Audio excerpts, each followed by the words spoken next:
کہ میرے بھائی جعفر جنت میں ملائکہ کے ساتھ پرواز کرتے ہیں کہ انہیں در و یاقوت و زبرجد کے 2 پروں سے آراستہ کیا گیا ہے اور ان پروں سے جنت میں پرواز کرتے ہے کسی کا بھائی ایسا؟ ہے کسی کا بھائی ایسا کہ شہید بھی ہو، خوبصورت بھی ہو اور جنت میں اتنا بڑا مرتبہ کہ فرشتے اپنے پروں کو دیکھیں؟ مرتبہ دیکھیے آپ کیا ہے۔ 23 برس کی عمر میں علی سے 10 برس بڑے ہیں جعفر۔ کہا یا رسول اللہ نماز نہیں پڑھنے دیتے خانہ کعبہ میں کافر، تو فوراً کہا کوئی ضروری ہے کہ کعبے میں پڑھو؟ اللہ کی زمین بہت وسیع ہے، کہیں سجدہ کرو جا کے۔ سجدوں کو مکے سے نکالا، اسے کہتے تبلیغ کہ ساری زمین خدا کی ہے اور کہیں بھی سجدہ ہو سکتا ہے۔ اس لیے جعفر وہاں چلے جاؤ جہاں تمہیں سجدہ کرنے دیا جائے۔ یہاں سے ہجرت سمجھ میں آئی کہ ہجرت اللہ کے لیے ہوتی ہے۔ اگر یہ کافر تمہیں اللہ کی عبادت نہیں کرنے دے رہے، ہجرت کر جاؤ۔ کہاں جاؤں یا رسول اللہ؟ حبش چلے جاؤ۔ منہ سے نکل گیا رسول اللہ کے، حبش چلے جاؤ۔ گویا لوح پہ لکھا تھا، پڑھ کے بتا دیا۔ افریقہ چلے جاؤ، حبش چلے جاؤ، وہاں بادشاہ نجاشی ہے، اس کے پاس جاؤ، اور اکیلے نہ جاؤ، اور لوگوں کو لے لو تاکہ انہیں بھی سکون ملے۔ 83 لوگ جعفر کے پیچھے پیچھے یمن میں سمندر ہے، سمندر پہ بیٹھے، کشتیوں پر بیٹھے سمندر سے، اور پہنچ گئے افریقہ۔ پورا قافلہ پہنچ گیا۔ نجاشی کو پتا چلا، دربار میں حاضری ہوئی۔ اس سے پہلے کہ جعفر پہنچتے، ابو طالب کا پیغامبر نجاشی کے پاس پہنچا اور 4 شعر کہہ کے نجاشی کو بھیجے تھے۔ یہ کہا تھا میرا بیٹا ادھر نجاشی کی طرف گیا ہے، جانے نجاشی نے میرے بیٹے کے ساتھ کیا عمل کیا۔ ابو طالب کے شعر اسے مل گئے، گویا پیغام مل گیا، اس کے لیے عید ہو گئی۔ اسے کہتے ہیں فضیلت والے لوگ۔ فضیلت والے لوگ پیچھے سے کافر پہنچ گئے نجاشی بادشاہ کے پاس۔ خطاب ہے اس کا نجاشی، اسمئی نام ہے اس کا، خطاب ہے نجاشی، جیسے فرعون خطاب ہے، روم، کیسر، یہ سب خطابات ہیں، ویسے اس کا خطاب نجاشی ہے۔ انہوں نے کہا یہ ہمارے بھاگے ہوئے لوگ ہیں، ان کو ہمارے ساتھ کریے، ہم انہیں پکڑ کے مکے لے جائیں گے، یہ ہمارے دین کے خلاف کام کر رہے ہیں۔ پورا ٹولہ پہنچا ہوا ہے، نجاشی کے ساتھ تخت پہ بیٹھا ہوا ہے۔ اب سیاست کیا ہے؟ سیاست چل رہے ہیں۔ سیاست یہ کہ ان سے پوچھئے کہ یہ عیسیٰ کے بارے میں کیا کہتے ہیں۔ اب نجاشی تو عیسائی ہے، تو انہیں پتا ہے کہ قرآن نے عیسیٰ کو یہ کہا ہے کہ وہ آسمان پہ بلند ہو گئے۔ عیسائی کہتے ہیں وہ تو مر گئے، انہیں تو مارا یہودیوں نے، سولی پہ چڑھا دیا۔ تو عقیدے میں فرق ہو گیا، مسلمان کہتے ہیں زندہ ہیں، عیسائی کہتے ہیں مر گئے، سولی چڑھ گئے، صلیب پہ چڑھ گئے۔ ٹکراؤ کرایا عقیدے کا۔ دیکھیں جھگڑا عقیدے کا ہے۔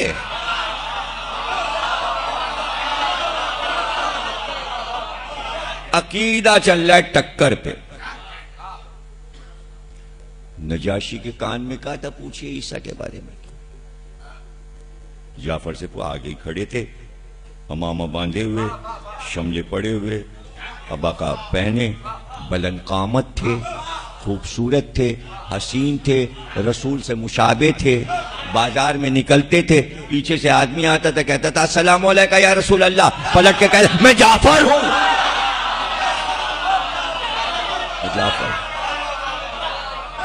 صحیح بخاری نے لکھا کہ جعفر سے بہتر عرب میں کوئی عرب میں کوئی گھوڑے پہ نشست کر کے بادشاہ نہیں لگتا تھا.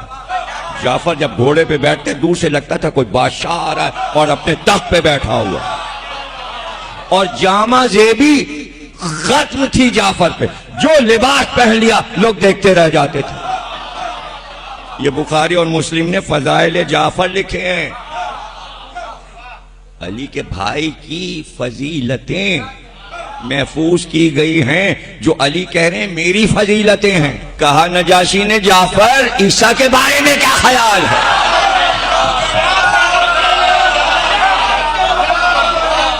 جعفر نے آگے بڑھ کے حضرت ام سلمہ بھی اس قافلے میں تھیں، کہتی ہمارا دل تھر تھرا رہا تھا کہ ایک بادشاہ کے سامنے، وہ بھی کہتی قرآن تو پڑھا تھا، ہم عیسیٰ کے بارے میں کیا کہتے ہیں، جعفر کیا کہیں گے؟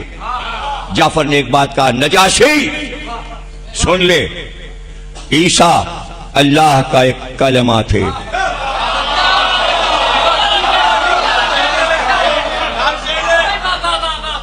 آپ کلمہ کسے کہتے ہو؟ لا الہ الا اللہ. جعفر کیا کہہ رہے ہیں؟ کلمہ جو آپ پڑھتے ہو نا وہ کاغذ پہ لکھا ہے، ابھی آگے بات ہوگی. نجاشی عیسیٰ اللہ کا ایک کلمہ تھے، اللہ نے وہ کلمہ کنواری مریم پر القاء کیا تھا. اب گھبراہٹ نہ ہو، محمد اللہ کا کلمہ تھے، اللہ نے وہ کلمہ آمنہ پہ القاء کیا تھا. علی اللہ کا کلمہ تھے، اللہ نے وہ کلمہ فاطمہ بنت اسد پہ.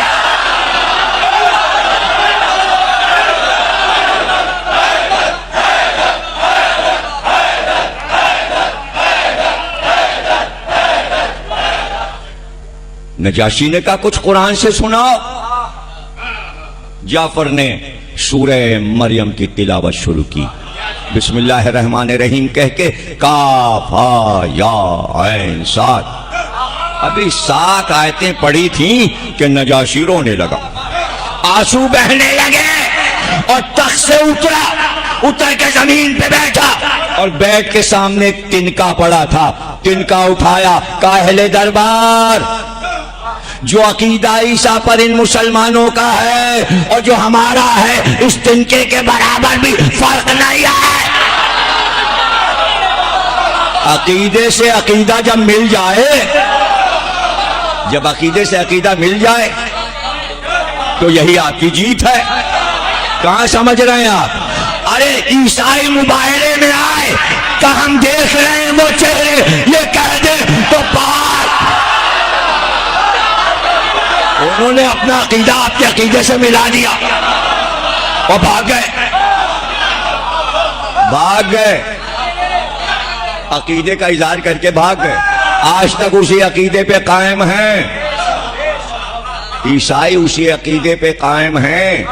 دنیا میں کسی ملک میں ہر فرقے، ہر قوم کو چیلنج ہے، اپنا جلوس نکال کے نیو یارک میں دکھاؤ، لندن میں دکھاؤ، ٹوکیو میں دکھاؤ، اسپین میں دکھاؤ، فرانس میں دکھاؤ، جرمنی میں دکھاؤ، ارے ویتنام میں دکھاؤ تو جا.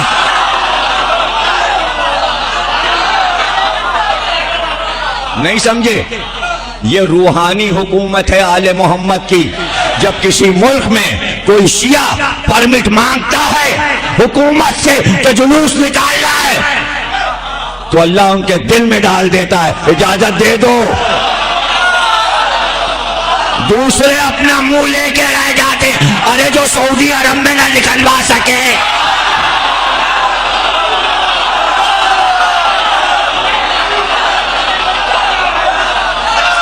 بھائی یہ کیسے ہو جاتا ہے؟ یہ کیا ہو جاتا ہے؟ لندن کے قریب 2 گھنٹے کے راستے پہ شہر ہے لیڈز، میں وہیں موجود تھا 25 رجب کو. میں نارتھ ہیمپٹن کے امام بڑے دعائے زہرا میں مجلس پڑھ رہا تھا، جہاں اس وقت ذل رضا سلام پڑھ رہے ہیں جا کر، میں وہاں پڑھ رہا تھا مجلس. فون آیا کہ بھئی بڑا مسئلہ ہو گیا. کیا ہوا؟ بھئی لیڈز میں امام موسیٰ کاظم کا تابوت نکلتا تھا تو انجمن گئی تھانے کہ ہمارا تو آج جلوس ہے. انہوں نے کہا بھائی کم از کم 3 دن پہلے آپ بتاتے، اب کیا ہو سکتا ہے، ہم آپ کو اجازت نہیں دے سکتے۔ انگریز تھانے دار نے کہا عیسائی میں انجمن کے لڑکے جیسے آپ لوگ، آپ کسی کی سنتے؟ یہاں کی انجمن کسی کی سنتی ہے؟ لیکن اس نے کہا اگر آپ نے جلوس نکالا ہم سارے جلوس کے شرکا کو پکڑ لیں گے۔ کہنے پکڑ لیجیے، ہم تو جلوس تنتے ہوئے وہاں سے کہنے بھائی اصول تو سمجھو، ہمارا اصول ہے 3 دن پہلے، ہمارا تو پرانا پرمٹ ہے۔ بھائی پرمٹ ہے لیکن اطلاع آپ کو 3 دن پہلے دینی ہے۔ کیوں؟ ہم لندن لکھ کے بھیجتے ہیں تو وافر مقدار میں وہاں کی پولیس آتی ہے، ہمارے پاس نفری کم ہے۔ اگر آپ 3 دن پہلے کہہ دیتے تو ہم لندن لکھتے تو پھر وہاں سے گاڑیاں آتی تو پولیس والے آتے تو وہ آپ کی حفاظت کرتے اور جلوس نکلواتے۔ اب اتنی جلدی لندن ہمیں انکار کر دے گا کہ آپ 2 گھنٹے میں ہم کو اطلاع دے رہے ہو، جانے کہاں کہاں پولیس والے پھنسے ہوں گے، ہم کیسے کریں؟ کہنا کیجئے، ہم تو نکالیں۔ اچھا کہہ تو دیا، لیکن ادھر فون کیا دعائے زہرا میں، بھائی ہماری مجلس اپنے امام باڑے میں کر لو، یہاں پر تابوت نہیں سج سکتا، نکل نہیں سکتا، پولیس اجازت، دوسری طرف بھی انتظام کر لی۔ انہوں نے کہا آپ یہاں تابوت نکال دیجئے اور یہیں نیاز پلا دیجئے اور میسج چلا دیجئے کہ بجائے ادھر جانے کے سب لوگ ادھر آ جائیں، یہاں آ جائیں۔ جیسے یہ میسج چلے کہ سب نارتھ ایمپٹن کی مجلس میں آ کے تابوت لیڈس والے یہاں اٹھا لیں، ویسے ہی پولیس والوں کا فون آیا، آئیے ہم نے لندن بھیجا تھا پیغام، انہوں نے فوراً پولیس بھیج دی، نکال لیجئے۔ یہ کیا ہے؟ اسے کہتے ہیں وقت پر آل محمد کی ولایت۔